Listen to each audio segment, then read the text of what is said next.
Hello दोस्तों, मैं हूं दीपराज चंद्राकर और आज हम चर्चा करने वाले हैं कुछ टूल्स के बारे में।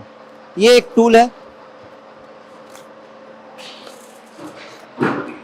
Drill bit. ये actually HSS high speed steel twist drill है।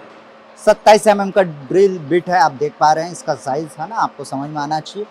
एक्चुअली ये ड्रिल बिट दिखाने का पर्पस ये है कि आपको समझ में आए कि जो हम पढ़ते हैं ड्रिल ज्योमेट्री जो देखते हैं और ये एक्चुअल जो होता है वो किस तरीके से रिलेट करते हैं, कैसी वो चीज़ें होती है। जब हम डायग्राम देखते हैं, डायग्राम बिल्कुल इस तरीके से बना रहता है। इसमें ये जो गैप है दोस्त, बेसिकली ये जो गैप है ये वाले, ये आपके फ्लूइड्स हैं, ये फ्लूइड्स हैं।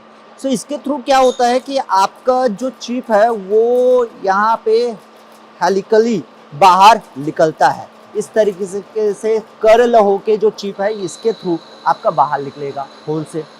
आप ये वाला जो हिस्सा है ये आप देख पा रहे हैं कि यहाँ पे धार है, बिल्कुल यहाँ पे आपका रेक एंगल दिया रहता है और रेक एंगल आपका सेंटर की ओर कम होते जाता है। बाहर की ओर आते जाते हैं तो रेक एंगल बढ़ते जाता है। धार एरिया इधर आपका बाहर की ओर ज़्यादा रहेगा। और यहाँ पे दो पॉइंट है जहाँ से कटिंग होता है। ये पहला पॉइंट है, ये आपको दिख रहा है, ये पहला पॉइंट है, ये दूसरा पॉइंट है। जब ये घूमेगा, अगर ये पॉइंट कट कर रहा है तो दूसरा ये वाला पॉइंट उस समय एक्टिव होगा, है ना।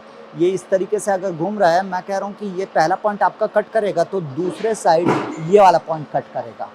अगर ये उल्टा घूम रहा है तो ये वाला पॉइंट कट करेगा और इधर से ये वाला पॉइंट आपका कट करने वाला है, ये वाला पॉइंट।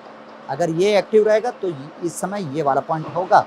एक्चुअली अगर मैं कहूँ तो आप देख पा रहे हैं कि ये पोर्शन जो है यहाँ से कट होना चाहिए, है ना। ये बनाया इसलिए गया है, ये जो आप देखेंगे यहाँ पे ये एक्स्ट्रा पोर्शन दिया गया है, इसको बनाया ऐसा गया है कि ये ऐसा चले, ऐसा घूमे।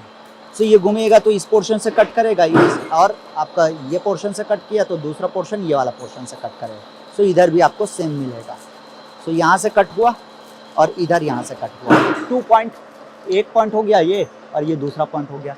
तो 2 पॉइंट आपका ये कटिंग टूल है, तो इसे हम मल्टी पॉइंट कटिंग टूल में इंक्लूड करते हैं। ये वाला जो पोर्शन है ये मार्जिन कहलाता है दोस्त। ये आपका मेन बॉडी है, ये वाला पोर्शन आपका शैंक है। ये शैंक में ये वाला पोर्शन को हम टैंक कहते हैं। तो ये जो टैंक है ये एक्चुअली जाके आपका जो स्पिंडल है उसमें जाके बैठता है, ताकि ये जो ड्रिल है ये अपनी जगह से मूव ना करे। जब स्पिंडल घूमे तो उसी के साथ साथ घूमे, स्लिपिंग ना हो, बेसिकली हम ये चाहते हैं। तो इस तरीके से ये जो ड्रिल बिट है आपका यूज़ किया जाता है। इसमें एक और इम्पॉर्टेंट चीज़ है जो हम देखते हैं, वो है ये पॉइंट एंगल। यहाँ से आपको दिख रहा होगा ये पॉइंट एंगल है। यहाँ से आप देखेंगे तो ये वाला पोर्शन में आपको चिसल एज दिखेगा, है ना। ये आपका पॉइंट एंगल है दोस्त, ठीक है। यहाँ से अगर मैं कहूँगा तो ये वाला हाफ और इधर नीचे है, तो ये टोटल आपका पॉइंट एंगल देखने को मिलेगा। तो this is about your drill bit. अच्छा, एक और मेरे पास टूल है जिसके बारे में मैं चर्चा करता हूँ, यह है ग्राइंडिंग व्हील, ठीक है।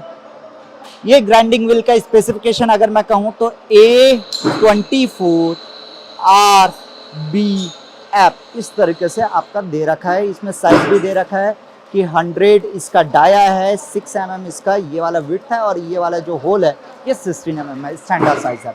इसमें एब्रेसिव जो यूज़ हुआ है दैट इज योर जो एल्युमिनियम ऑक्साइड है वो एब्रेसिव यूज़ हुआ है। इसका ग्रिड साइज 24 है ना। और बिल्कुल ये आपका डेंस कैटेगरी में देखने को मिलेगा। तो ये आपका एक ग्राइंडिंग व्हील है जिसका यूज़ कर सकते हैं। ये जो विड्थ है ये अलग अलग विड्थ का मिलने वाला है। आपको जो मैं दिखा रहा हूँ ये 6 mm विड्थ का है। यहाँ अवेलेबल है 3 mm विड्थ का भी है, 10 mm का भी है, 20 mm विड्थ का भी अवेलेबल है। तो वो विड्थ होता है तो एज़ पर रिक्वायरमेंट कि हमें कितना सरफेस को ग्राइंड करना है, कितना मटेरियल निकालना है, तो उस तरीके से हम ग्राइंडिंग व्हील का इस्तेमाल करते हैं। और साथ के साथ कौन से मटेरियल के लिए आपको ग्राइंडिंग प्रोसेस करना है वो भी इम्पॉर्टेंट रोल प्ले करता है। तो यहाँ पे वो सारे प्रोसेस के लिए अलग अलग ग्राइंडिंग व्हील रखा गया है। जस्ट आपको दिखाने के लिए है कि ये ग्राइंडिंग व्हील है ना। ये ग्राइंडिंग व्हील जो कि आपको दिख रहा है, स्पेसिफिकेशन यहाँ पे मेंशन है, बिल्कुल इसका स्पीड भी यहाँ पे मेंशन है, किस तरीके का बॉन्ड है ये भी आपका मेंशन है। यहाँ पे सब कुछ यहाँ पे दे रखा है। अच्छा, एक चीज़ और कि आपको ये पता होना चाहिए कि जब हमारा ग्राइंडिंग व्हील यहाँ से ये जो पर्टिकुलर ऊपर वाला जो लेयर है एब्रेसिव लेयर जब डल हो जाता है है ना, यहाँ पे या तो क्लॉगिंग हो गया या लोडिंग हो गया इसका। सो इसको हम क्या करते हैं कि एक सिंगल पॉइंट कटिंग टूल से ये वाला लेयर को रिमूव करते हैं and that process is called dressing. बाकी टूल में जैसे कि अगर मैं कहूँ कि इस टूल में कुछ होता है उस तरीके से ऊपर नीचे हमको दिखता है, उसको रिपेयर करना है तो हम इस पर ग्राइंडिंग करते हैं, मतलब वो रीग्राइंडिंग प्रोसेस कहलाता है। लेकिन जब ग्राइंडिंग व्हील को हमको रिन्यू करना रहता है, मतलब वो जो पर्टिकुलर पोर्शन है जहाँ से मटेरियल कटिंग नहीं हो पा रहा है तो उस पोर्शन को फिर से जीवित करना है ना, उस पोर्शन पे हमें फिर से एब्रेसिव चाहिए। तो हम क्या करते हैं कि उस पोर्शन को ऊपर जो डल वाला एब्रेसिव है उस लेयर को निकालते हैं, but that layer will be removed by the single point cutting tool. एक सिंगल पॉइंट कटिंग टूल के थ्रू हम निकालते हैं and that process is called dressing process. ठीक है, तो ये टूल के बारे में जानकारी था दोस्तों।